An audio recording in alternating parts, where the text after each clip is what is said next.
After writing 2 transformational books myself and supporting many other beings to do the same, I've become enthralled by the deep and mysterious magic that's activated when we choose to say yes to ourselves and commit to the book writing journey.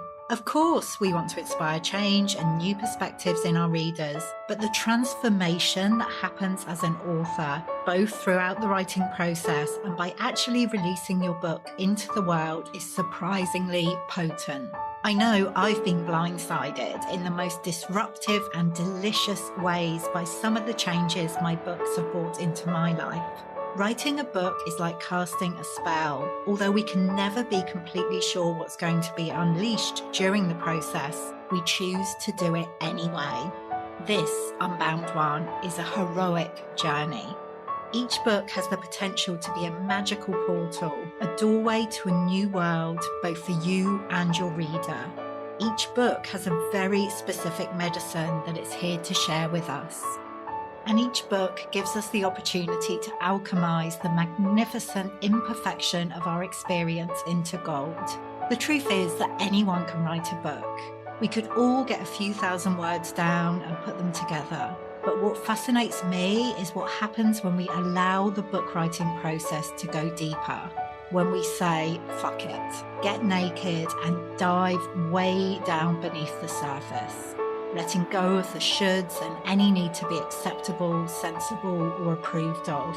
What fascinates me is what happens when we make ourselves fully available to being transformed by the very act of writing a book. This is Unbound Writing, and this is the process we'll be exploring together here in the Unbound Writers Club.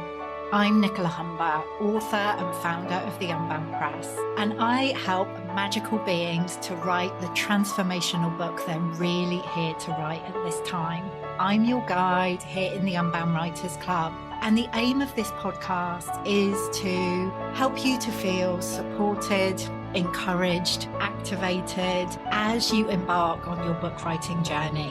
Whether you're a first-time author or have many books out in the world, my hope is that you will find something here to inspire you. Let's dive in.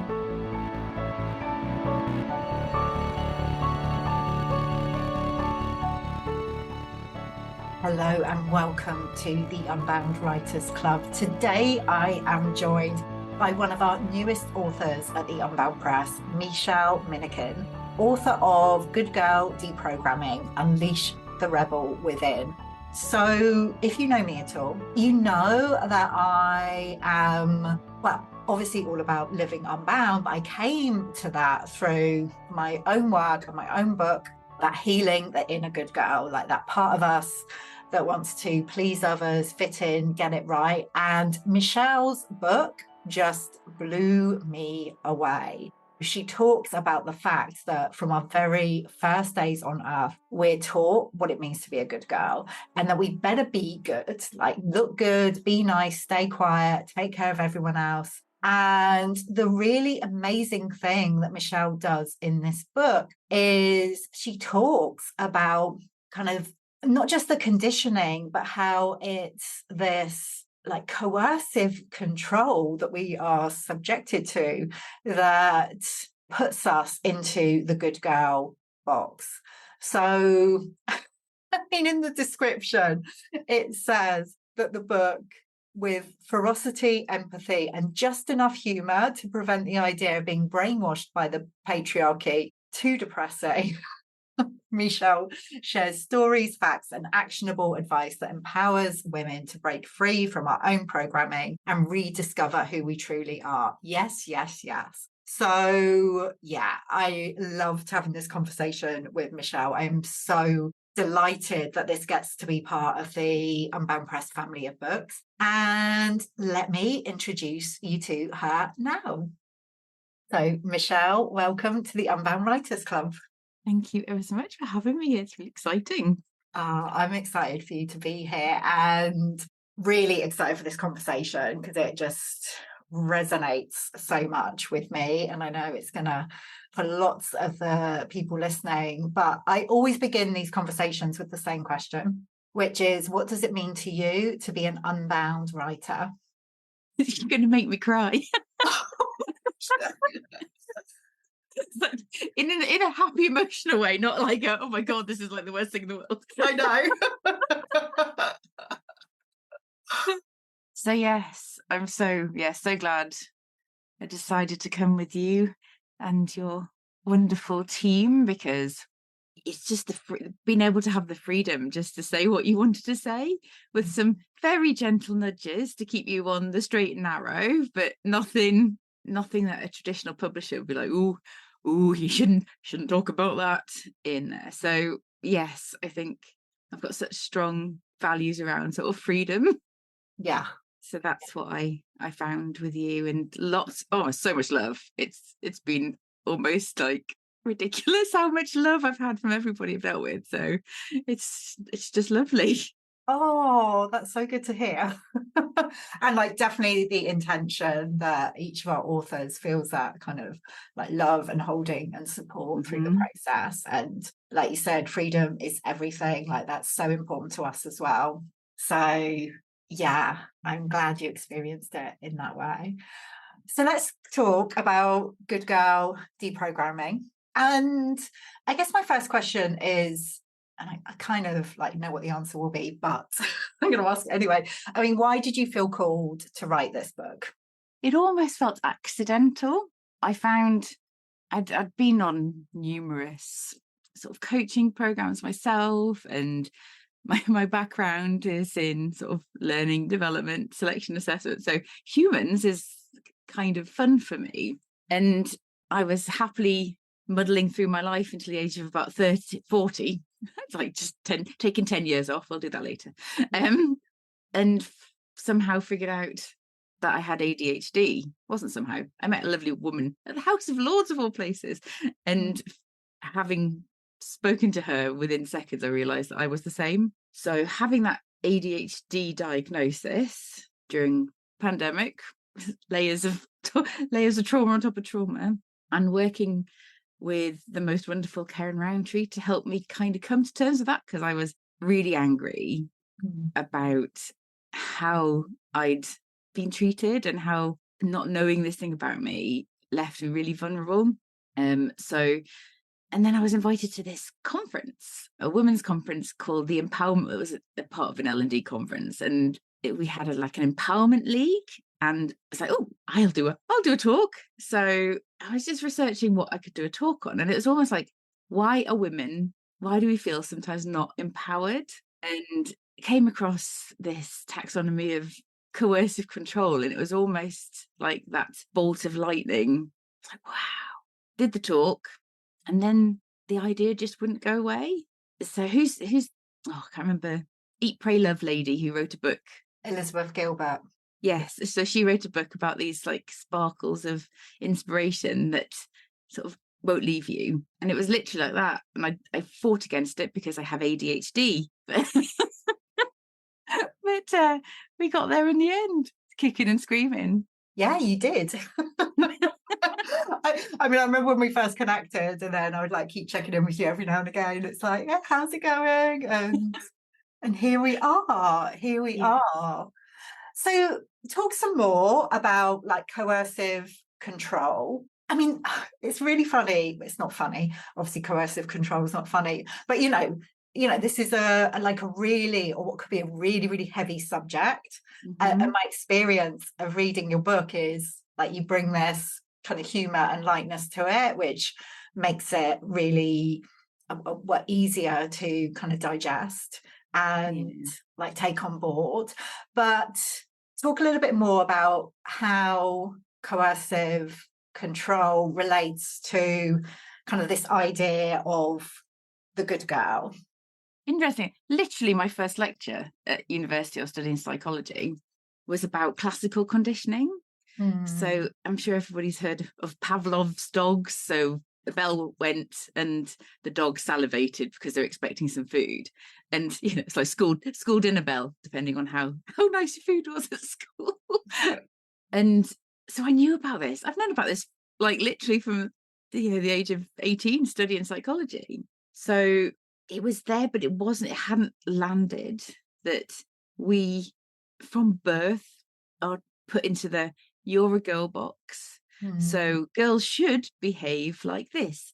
You know, you're not allowed to run around, you're not allowed to get muddy, you're not allowed to be too loud, to be too talkative. Hello. And it's all of the just the subtle, and it's not, there are overt, you know, there are really sort of obvious ways of controlling and keeping us in our box, you know, like stupid things that we're not allowed to do woodwork at school, we have to do home economics, all of that sort of nonsense.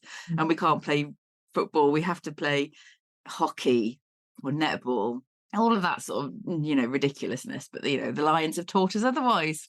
But not when I was growing up. And it's just all of the subtle ways that our grandparents were taught what girls should be like, that then filtered into our mothers and our aunties and our fathers and our teachers and everybody, just to sort of keep us on that tightrope of just enough, not enough, too much, in literally across the board in terms of everything.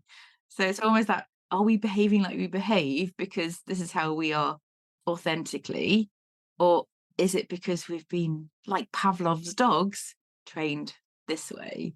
So there's been a lot of unraveling with this, and putting ourselves back together. Completely, which so aligns, you know, with what we're doing here, like this whole process of unbinding from the conditioning that we each carry. And I mean, it does, when you're talking about it, it does sound really heavy. It's like, doesn't it? Oh, this is so depressing. But the book is not depressing. The book is not depressing at all. So tell us about kind of the journey you take your reader on through Good Girl Deprogramming. So one of the ways that we're kept trained and under control is this tool I call strategic exhaustion. So women, obviously, we do on average way more, 2 hours more care or housework a day than the average man does in this country. So when I was writing this book, I was saying, we don't have time to read this whole book. We know how to get the most, you know, impact. So I created a quiz to look at which of the areas of coercive control that you are sort of more stuck in. And so that means you don't have to read the whole book. You just have to read like 2 or 3 chapters and then you're done. So it's like, so basically is the chapters can be read in any order. And it's a beginning and an end, but it's almost this is a thing, this is what this looks like, and these are some ways to have a think about and sort of detaching yourself from it. And I didn't write the book to say, right, so this is how you're kept in control, and here's my 7-step process to unpicking that. So I'm not going to replace your good girl conditioning with your Michelle's conditioning. So it's more, this is what I did, this is the type of thing that kind of may work, this is, you know, try. And it's also not been written to read on your own, it's been written to read in girl gangs / covens of women who want to go through this work together. Because another coercive control tactic is about social isolation, so keeping women thinking that they're alone, that they can't be vulnerable and authentic with each other, and they can't ask for help.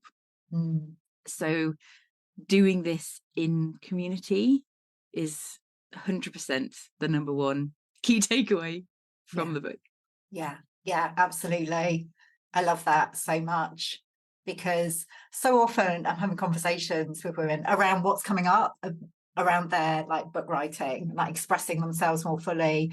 And so often like they feel so alone, and like they're the only one who feels like that, and make themselves wrong. And the more we can come together and have these kind of conversations and like acknowledge our experience and what's coming up for us, like it just helps us to move beyond these old stories, doesn't it? Absolutely. Yeah. Tell us about the quiz. Tell us some more about the quiz, because I know people listening are going to want, if they haven't done it already, they're going to want to do this. So how did you come up with the quiz, and like how can people? So my background is I'm a chartered organizational psychologist. So literally my job when I had a proper job before I left and set up my own thing, was doing psychometric testing, doing leadership development, doing selection assessment. So I understand how a psychometric test goes together because that's in my training and experience. So I took each of the dimensions as a thing. Yeah. Each of the 9 different dimensions, gave them a name, defined them, and just came up with some questions. So it's not a quiz like you'd find in the back of More magazine, you know, what Harry Potter character are you, or you know, you know, what flower you are. So it's sadly not that. It's more, you know, these are 72 questions that are going to map the areas that you may be struggling in. And even if you don't, this is probably not the best thing to say, even if you don't read the book, doing the quiz is useful, because the process of reflecting and answering those questions is really powerful. And I've had some really funny messages from people who've taken the quiz, saying, you know, we've done it at work, there's a couple of us that have done it, and we're playing literally like top trumps with the different dimensions. It's like, yeah, you know, you do with it what you need to do. Fantastic. Yeah, so it's not like a quiz. I don't know, sometimes we see these quizzes and it's like someone's thrown it together, like not much thought's gone into it, whereas, you know, obviously with your background, you've put together something that is like really, really powerful. So I love how that works in alignment with the book. I'm curious about like your book writing process, how it was for you, and whether the Good Girl showed up in your writing process at all. Oh, yes. So going back to the strategic exhaustion thing. So I started writing it in the pandemic. So 2021, we were still kind of in the throes, weren't we? Yeah. And I've got a wonderful partner who does literally more than his fair share. He does most of the housework, let's face it. I'm quite happily living how it lands, which James likes it tidy clean. Clearly that was not something that's my good. I think I just let it go years ago because I couldn't keep up with the perfection. So I was like, it'll do. Done is better than perfect. Yeah. Nobody's got seriously ill because of the cleanliness of the house. So he does really well, but all of the emotional labor around, you know, working with clients. I've got a almost 14-year-old, so he was younger at the time, and he's autistic with ADHD as well, so he takes some work sometimes. So having all of the normal day-to-day stuff, you know, the pressures of making money, all of that stuff, and trying to carve out times of doing work. So I you know, Googled it. I spoke to people about how you should do it, and people were saying you need to write for half an hour every day, and that did not work for me, because I'm either, I think it's the ADHD, but I am either doing something or I'm not doing something, and switching between tasks is really painful. So I did it in big 2 or 3 day chunks where I just focused on that, and just turned into an angry, don't interrupt me, I'm doing this, I'm hyper focusing, leave me alone. But there was so much should around it all. So I should be writing, and like that guilt, I should be writing. It's like, should's the worst word in the world, let's face it. Yeah. So yeah, little chunks of 2 or 3 day hyper focuses, weekends, so I wasn't interrupted when the boy was at his dad's. So I think next book, you know, literally this book's, you know, just out. Next book will be I will literally plan in a week, a month, with nothing on, and do it that way. That's really, really interesting, because finding the time is like, I think that's the number one thing that comes up when people are thinking about writing a book. And I'm so kind of like curious to hear different people's approaches. Like for me, kind of, I can't work in big expanses of time. If I have a big expanse of time for my writing, I won't do anything. So like the small chunks really works for me. So it's really interesting to hear how like having 2 or 3 days or longer and just being able to focus. And plan it around when you're ovulating as well. Yeah. When you've got most energy. So kind of like, it's a proper battle plan, I think, next time. Yeah, to be really strategic about it. Yeah. Oh, so I mean, how does it feel now? Like you've been working on the book, like you say, since 2021. Like we're coming Mhm. towards the end of 2023 now, and it's making its way into the world. How does it feel for your book to be getting out there? Yeah. So I'm almost like beyond excited, but Mm. also really scared. I got Nicola told me that I need to get some endorsements, and me being like the overachiever, sometimes I am. I got 20 people to read the book. So I got endorsements from everybody. So I've had to put, because it looked like 6 pages of endorsements at the beginning of the book. So Love I it. said to Linda, the designer, we'll put half in the book, front of the book, and half in the back of the book. So it's kind of sandwiched in love. Love So that. it's like it's nicely protected with like lovely people who love my work. Yeah. Um, so I think there's always this fear that people are going to hate it, but you know, that's fine. Let them. It's always like having have those daily talks with myself. It's fine if people hate it. We're at a conference yesterday, and we were exhibiting, and we took the Good Girl Deprogramming stand, and all the day we were talking to people who were absolutely excited and loved it. Yeah. And one person walked past with a friend, just said, and just took the tagline, and they're like kind of mocking it a little bit. Mm. And I was like, really hurt by that. I'm like, dude, I'm literally stood here and you're Yeah. like taking the mick on my tagline of the book. So I was just like, and then my friend came along, and I was like, have a little mini rant. She's going, we need to workshop this. We literally let's think of all of the bad things that somebody can say, so none of it's going to be a surprise. I'm like, oh, that's a good idea. Yeah. Yeah. No, it's quite, it's true. Like, it's what I encourage people to do actually. Like, the chances are it is going to be like that. Like, you'll get so much positive response and like one or two negatives. And that's what we tend to focus on. So, like let yourself bask in the probability of all the positives. But yeah, spend time with those like uncomfortable like emotions as well, because it just kind of Mm, like prepares you for it, yeah. prepares your So it's almost system. like we're getting vaccinated Totally. against the meanies. Exactly. It's like a homeopathic drop of that's the way I see it. Oh, but it's so interesting, isn't it? The way we focus on that one person Oh yeah. who, But yeah, that's her good, it's always like that's her good girl speaking. totally, And totally. how very dare somebody else talk about this stuff. Yeah, yeah, So exactly, yes. exactly. Like when we're bringing it out into the open, it can be triggering, and I definitely kind of found it as I was reading. I've done so much work. Like my first book was called Heal You're in a Good Girl, but still when I was reading your book, it's like, oh my God, like it can be triggering. 'Cause it's like recognizing like all the ways that we are, taught to be limited and Mhm. to hold ourselves back. So yeah, I can imagine it's going to bring up all the feels for people reading it, and that's a good thing. It's a good thing. Yes. And that's Yeah, why we need to read it with other people. totally, totally. Yeah, absolutely. I love that you're encouraging that.